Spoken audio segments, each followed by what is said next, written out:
राज्याचे आदरणीय मुख्यमंत्री देवेंद्र फडणवीस साहेब आणि कैलासवासी अजितदादा पवार साहेबांच्या जयंतीच्या निमित्ताने आणि फडणवीस साहेबांच्या वाढदिवसाच्या निमित्ताने ह्या छत्रपती शिवाजी महाराज समाधान शिबिर किंवा अभियान जे आमचे राज्याचे महसूल मंत्री बावनकुळे साहेबांच्या नेतृत्वात आणि मार्गदर्शनात राज्याच्या प्रत्येक जिल्ह्यात प्रत्येक विधानसभा मतदारसंघामध्ये आयोजित करण्यात आलेलं होतं।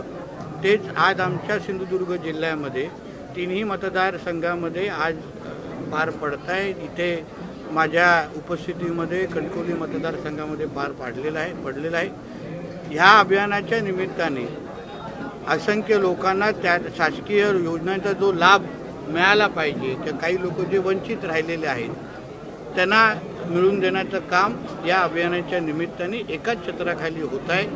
निश्चित पद्धतीने ह्याचा लाभ जास्तीत जास्त लोक घेत आहेत, समाधानही व्यक्त करत आहेत। गतिमान प्रशासन काय असतं याचं उत्तम उदाहरण या अभियानाच्या माध्यमातून मिळालेलं आहे। यासाठी मी राज्याचे महसूल मंत्री आदरणीय बावनकुळे साहेबांचं मनापासून अभिनंदन करतो।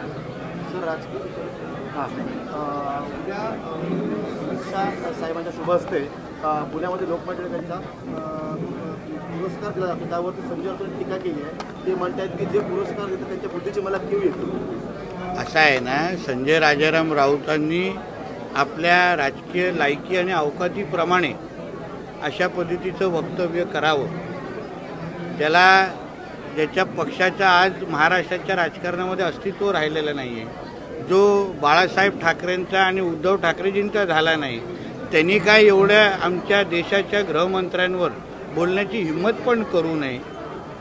टिळक कुटुंबियांनी जो काय मान आदर आमच्या आदरणीय अमित शाह साहेबांना दिलेला आहे ते फार विचारपूर्वक केलेलं आहे। कुठे टिळक कुटुंबाची उंची आणि कुठे ह्या भांडूपच्या देवानाची सारख्या तीनपाट माणसाची लायकी, त्याप्रमाणे विचार करून ह्यापुढे संजय राजारामरावांनी बोलावं।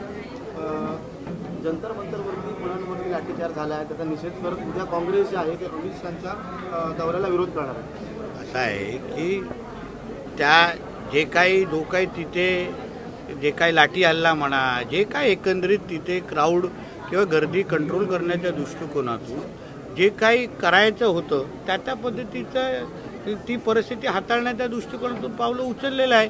आता काँग्रेस पक्षाला कुठल्याही परिस्थितीमध्ये चुकाच काढायचे आहेत।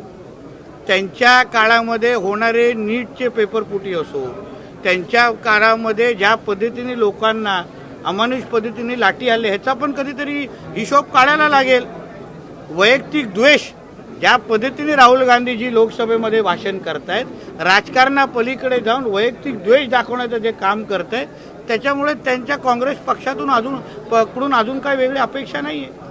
सर, अभिजित तिपके यांनी एकीकडे भाजपवर आरोप केला की भाजपचे नेते आपल्यावर धमकीचा आरोप केला आहे, दुसरीकडे दोन्ही शिवसेना जे आहेत ते अभिजित तिपके आपल्याकडे यासाठी रस्सीखेच चालू आहे। परत सांगतो, आमच्या आदरणीय देवेंद्र फडणवीस साहेबांच्या राज्यामध्ये कोणालाही कुठल्याही पद्धतीची धमकी येत असेल कोणालाही, तर त्याची सुरक्षेची जबाबदारी आमच्या राज्य सरकारची, आमच्या पोलिसांची आहे।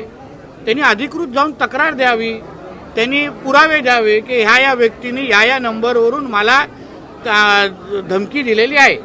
आम्हाला आमच्या पोलिसांवर एवढा विश्वास आहे की निश्चित पद्धतीने त्यांना सुरक्षा पण देतील आणि संबंधितांवर कारवाई पण करतील।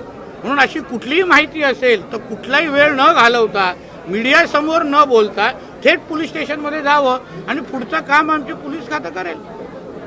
साहेब, आपण आपल्या भाषणात तुकाराम मुंडे यांच्या कामाचा गौरवाचं सांगितलं आहे, अशा पद्धतीने काम नाही, माझं म्हणणं आहे की तुकाराम मुंडेजी वेगळं काहीच करत नाही आहे, कायद्याचं पालन करतायत, नियमाचं पालन करतायत आणि तसं करणारे असंख्य अधिकारी महाराष्ट्रामध्ये आहेत। आणि तेच शासन म्हणून, मंत्री म्हणून, राज्याचे प्रमुख म्हणून देवेंद्र फडणवीसजींना तेच अभिप्रेत आहे की प्रत्येकाने तुकाराम मुंडेजी जे काही GR वाचतात आणि अंमलबजावणी करतात, कायद्याचं पालन करतात, तसं प्रत्येक जिल्ह्यामध्ये काम करणारे असंख्य चांगले अधिकारी आहेत।